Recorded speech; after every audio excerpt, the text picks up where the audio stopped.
أعوذ بالله من الشيطان الرجيم. وإذا ضربتم في الأرض فليس عليكم جناح أن تقصروا من الصلاة إن خفتم أن يفتنكم الذين كفروا إن الكافرين كانوا لكم عدوا مبينا. إن الكافرين كانوا لكم عدوا مبينا.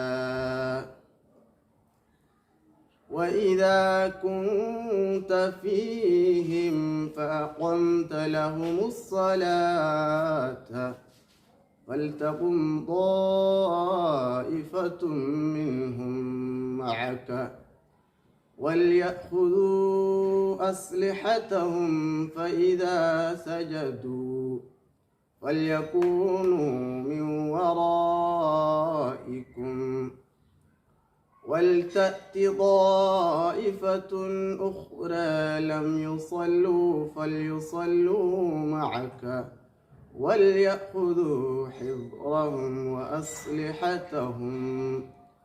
ود الذين كفروا لو تغفلون عن أسلحتكم وأمتعتكم فيميلون عليكم ميلة واحدة ولا جناح عليكم إن كان بكم أذى من مطر أو كنتم مرضى أن تضعوا أسلحتكم وخذوا حذركم إن الله أعد للكافرين عذابا مهينا.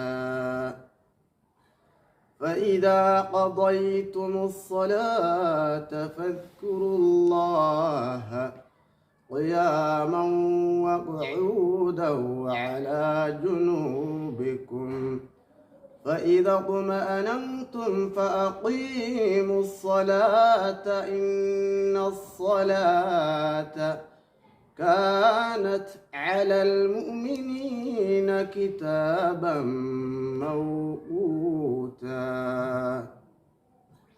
ولا تهنوا في ابتغاء القوم إن تكونوا تألمون فإنهم يألمون كما تألمون وترجون من الله ما لا يرجون وكان الله عليما حكيما.